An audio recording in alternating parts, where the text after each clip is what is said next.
200 سے زیادہ قرآن کی آیتیں حضور پاک، جیسے میں نے کہا کہ جس طرح اللہ کی ربوبیت، عقیدہ توحید کے بغیر انسان مسلمان نہیں ہوتا، آپ صلی اللہ علیہ وسلم کی نبوت کو مانے بغیر انسان مسلمان نہیں ہو سکتا۔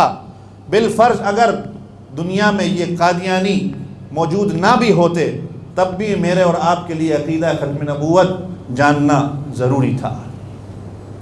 بالفرض اگر دنیا میں صحابہ پر تبرہ کرنے والے، صحابہ پر بھونکنے والے نہ بھی ہوتے تو پھر بھی ہمیں مقام صحابہ بیان کرنا ضروری تھا ہمارے لیے۔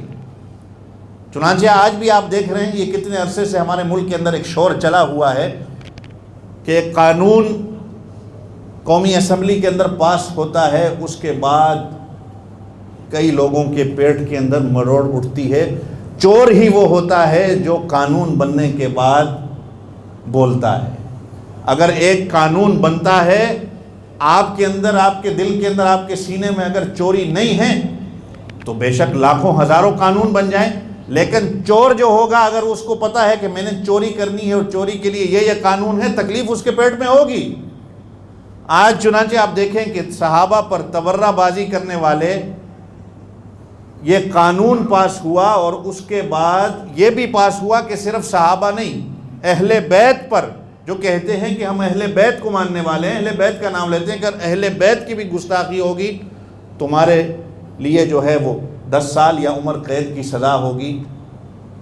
تو چور آج چیخ اٹھا ہے کہ یہ بل پاس نہ کرایا جائے، اس لیے کہ اس بل کے پاس کرانے سے جو ہے ملک کے اندر فرقہ واریت اور زیادہ فروغ ہوگی اور زیادہ پھیلے گی۔ بھائی اگر یہ قانون ہے تو اس سے تمہارے یہ جو تمہاری بکواس ہے یہ تو ختم ہوگی نا، اور اس سے پتہ چل جائے گا کہ چور اصل میں ہے کون۔ کہ اس سے یہ نہیں ہوتا کہ قانون پاس ہو گیا تو اس سے یہ ہو جائے گا کہ اور زیادہ پھیل جائے گی، ہم اس کے اندر جو ہے وہ سچ کا اور جھوٹ کا ہم نہیں پتہ لگا سکیں گے۔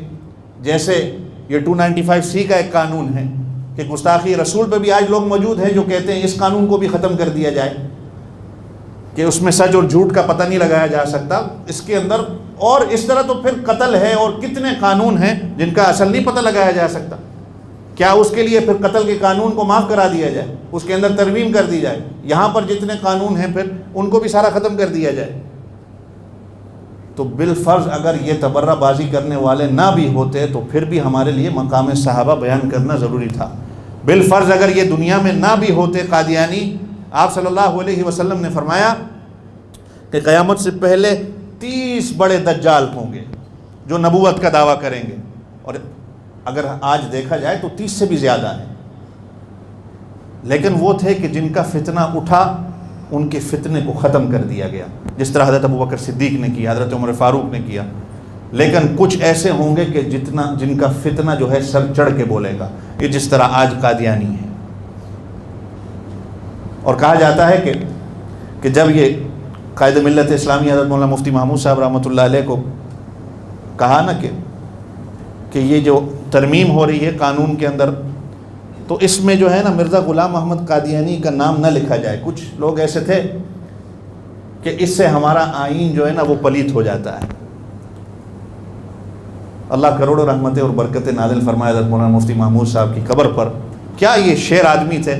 کہا مجھے یہ بتاؤ کہ پاک کتاب کون سی ہے؟ قرآن پاک۔ قرآن پاک اللہ کی پاک کتاب ہے، کیا اس کے اندر شیطان کا نام ہے؟ بالکل موجود ہے۔ فرعون کا نام ہے؟ بالکل موجود ہے۔ قارون کا نام ہے؟ حامان کا ہے۔ اگر اللہ کی وہ کتاب پلیت نہیں ہو سکتی تو تمہارا آئین بھی پلیت نہیں ہو سکتا۔ اللہ نے ان کا نام اس لیے لیا ہے تاکہ اپنے آپ کو ان لوگوں سے حفاظت کرنی ہے، اپنے ایمان کی، اپنے آپ کو شیطان سے بچانا ہے۔ تو تمہارے آئین کے اندر اگر اس کا نام لکھا جائے گا تو تمہاری آنے والے نسلوں کی ایمان کی حفاظت ہوگی، اس میں لکھا جائے۔ چنانچہ یہ قانون پاس ہوتا ہے۔ ذوالفقار علی بھٹو بھی دنیا سے چلے جاتے ہیں، حضرت مولانا مفتی محمود صاحب رحمۃ اللہ علیہ بھی فوت ہو جاتے ہیں۔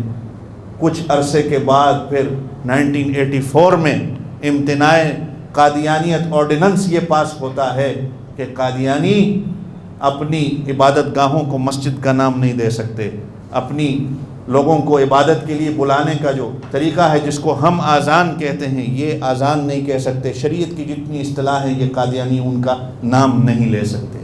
چنانچہ پھر 1984 میں یہ قانون پاس ہوتا ہے۔